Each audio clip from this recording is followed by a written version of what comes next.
What is up, my fellow Chibits? Today, I'm here to bring all of you a new anime first impressions from a series that aired today from Winter of Anime 2017, titled Demi-chan. Now, if you're unaware of what this series is about, I'm here to explain. So, it's a supernatural, I guess you could say slice of life and comedy themed series. Now, I don't know if it's going to get into romance or anything like that, but it does have an atmosphere about it that is very pleasing. It makes you smile and have fun. That's the impression I got from the first episode of this series. And I felt like what really got me attached to this first episode and made me want to finish watching it when I started it was the characters. The characters are very quirky and energetic, and definitely have something that is completely different from everything else I've seen from this anime season thus far. Now, the episode opens up with a female vampire, and you see this little quirky personality about her, how she just wanted to view the school and all that, and how she just, she was just wanted to check out because she was getting excited to go to the school, and eventually that's kind of how the series opens up, how the first episode begins. It has a very distinct art style about it, which I am a big fan of the art style. I do like that. And then you have it to where we found out about the main male character, and how he wants to interview demi-humans. He actually wants to interview them, and to find out exactly how they are, how they interact with society, are the legends about them true. He kind of wants to study this, and he goes along in saying that, demi-humans are very rare to find. There's very few and far in between, and demi-humans don't really pop up thanks to genetics. They pop up thanks to mutations, and so you could have, like, twins and stuff. For instance, you have, like, a pair of twins. One twin is, like, a vampire, and another one's a regular human, and that's kind of what the main, I guess, summary of how, demi-humans come about. It's thanks to mutations instead of genetics, and so the main male character, he wants to study this and figure out exactly how they come about, or how they interact in society. How are they different from, the legends that are told about them, like vampire legends and stuff. Like, is there really sparkly vampires and shit, or is it the real blood-sucking vampires? Oh, I can't believe I just made that joke. But anyways, yeah, that's the main character's motive. He wants to find out exactly how they are and how they, interact with everyone around them. And so eventually it leads into where he discovers demi-humans, which apparently pop up all around him. You have a total of 4 demi-humans that appear in this episode. You have a succubus, you have a snow woman, you have a vampire, and you have a dullahan. Now, FYI, I say I'm a big sucker in terms of just any type of mythology. I love vampires. It's one of my personal favorite mythological creature. But I gotta say, I do like the dullahan.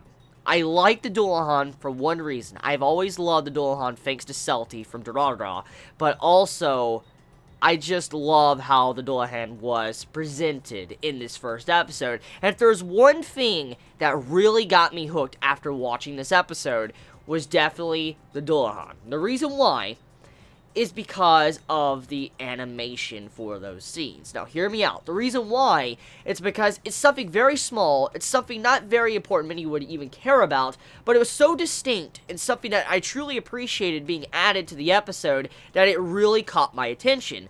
When the character, the dullahan, she's having a conversation with someone, she has to grab her head and move it, or even move it to, shake her head no. And I love that interaction, because it shows there's a lot of attention to detail with the characters, or how these little subtle things with the characters mean so much to them. And I mean, it was even point blank stated in this episode by our vampire female character, like, oh, it must be really annoying, I mean, having to carry around your head with both your hands and all that, and I mean, if you had to carry your bag with you, that means you could only hold your head with one hand, and you have to use one of your hands to hold your bag. It must be very difficult. And then eventually the dullahan says, like, I've gotten used to it, it's something I've had to grow accustomed to. And I mean, that was something that all of us might actually think about while watching the series, and so for that to be mentioned, it's just a little detail like that I truly appreciate, because I mean, it shows that the writers want to tackle some of these, mythological creatures in a very mature way. And I mean, the episode doesn't really have any fan service or anything like that from what I've seen, so I mean, it's trying to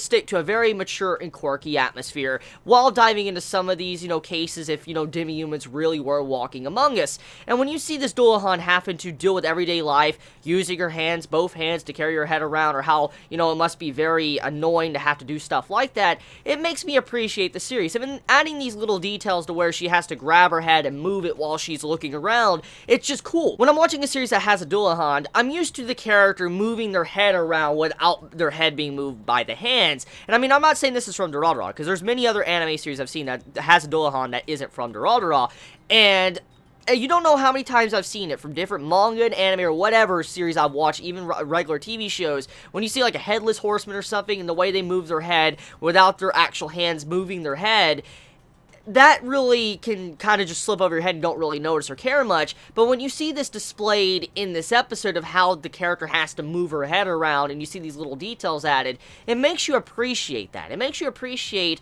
how the animators are adding something like that in. And so if we're already getting a piece of what the series is going to be about, just seeing these little, details added from these mythological creatures, I can't wait to see where it's going to go from this point onward. I mean, the first episode, it really gives us a nice and mature atmosphere. It's very energetic, and it's calming as well. I mean, the overall episode, I was just smiling. When I finished it, I'm like, this is a very pleasing show to watch. I mean, it's probably not going to be my favorite show of Winter of Anime 2017, but it was still enjoyable. I had a lot of fun watching it, and I don't regret starting this series. I don't regret sitting down watching the first episode, and definitely out of everything I've seen from today in terms of new anime, this is definitely my favorite. It is instantly my favorite, because, I mean, it just has a refreshing atmosphere about it, where I could just sit down and relax and end the day of anime off with this series. So, I mean, if you've yet to see, this series, Demi-chan, yet, I recommend you to go watch it. I mean, you might like it, you might not. It really depends.